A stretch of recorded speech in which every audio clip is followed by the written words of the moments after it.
What's going on, guys? It's another idol. We are back inside of Destiny, and today we're going to be talking about a special mission that has just been released, and it is tied to the Sleeper Simulant.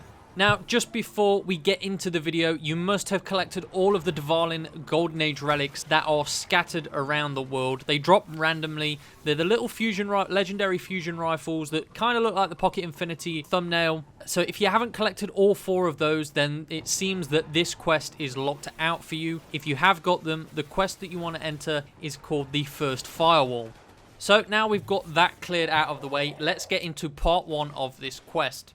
So what you're going to want to do is you want to load up the First Firewall questline, and then you want to head over to the room where you killed Omnigul in the dog below. Once you enter that room, you need to head over to the terminal, and once you head over to the terminal, there are going to be some waves of enemies spawn within the bunker, much like the Omnigul fight. These are just Taken Knights and normal Hive Knights. The normal Hive Knights have arc shields, and the Taken Knights are just general Taken Knights. It might be a good idea to take note of how they spawn, because these knights actually form a sequence for the next part of the quest. I actually didn't know this when I was doing it. I found the codes on the internet scattered around places like Reddit and on Twitter, so I didn't really take much notice of this myself, but I'll show you guys the code sequences that you need to enter after we've covered this part of the quest. So after a few waves of these knights, you will then face an Ultra Knight called Kandarak. The fight itself isn't that hard, but with all these other knights and Taken Knights, it can get a little bit messy in places, so just be aware of that and take your time. There really isn't any rush in getting this completed.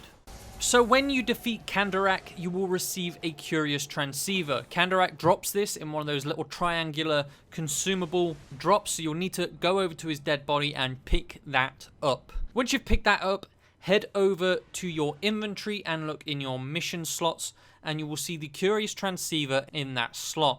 You will then get 2 options, whether you want to discard it or whether you want to enter the code. Once you select the input passcode on the Curious Transceiver, you will notice 2 rows. The top row is numbered 1 for these purposes, and the bottom row is numbered 2 for these purposes. We are now going to cover the codes for the first phase, and the first code is 1211222212. Once you've entered the passcode correctly, you will see another square pop up at the end of the sequence, and this enables you to successfully enter the passphrase to unlock the next part of the mission. In total, there are 4 codes, and we are going to cover them now. The second code is 12112211. You can see me entering this on the footage. The third code is 1222122211. The fourth code is 12121211.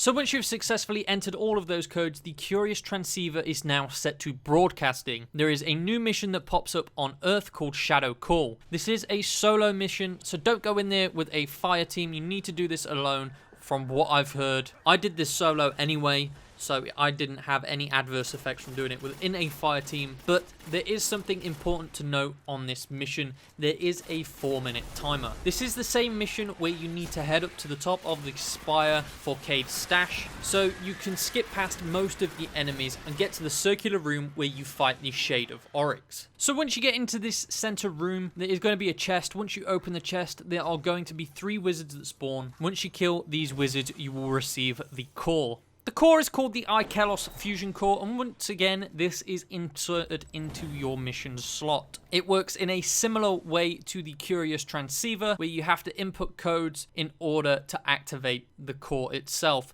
although this time you have to do other activities within the world to activate the core. The first and easiest step is to dismantle a heavy weapon. You can either use an exotic or a legendary. I just used a legendary heavy that I had lying around, and that was part 1 of this part of the quest chain over. The next part is to head over to the archive. Once you complete the archive, you get the ionized shell harmonics. You can complete the archive mission on hard or normal. I completed it on normal because I had a checkpoint towards the end of the mission, and it made that part of the quest chain that little bit quicker. Once you've completed the archive, it is time to hit patrols, and you need to complete defend the Warsat public events on Earth, Mars, and the Moon. The best way to do this is to head over to destinypublicevents.com so you can see how long you're going to have to wait for a public event to turn up. It's a great website. I use it all the time to complete public events, and is probably one of the most useful community built tools out there. It's also worth noting that the Warsat that spawns on the Saber Strike doesn't count for the public event. I've done the good science myself and it doesn't work. You have to do this on patrol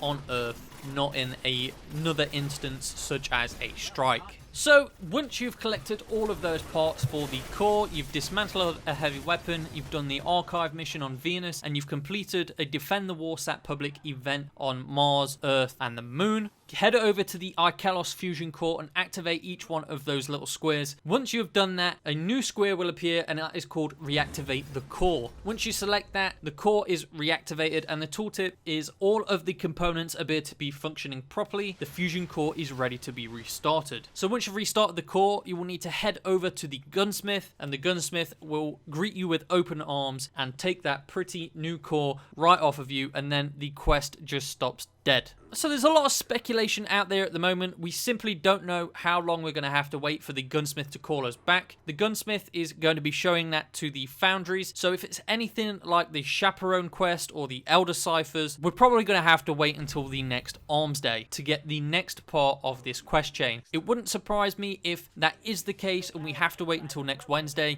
to get the next part of this quest chain, and it also wouldn't surprise me if we have to wait another week next week once we have completed that quest chain too. So that's the guide for part 1 of the Sleeper Simulant quest. As soon as part 2 becomes active, you can be sure that part 2 will be up on the very same day. So keep your eyes out on that. That's all from me today, guys. I hope you found this video useful. Thank you very much for watching, and I'll see you all next time back inside of Destiny.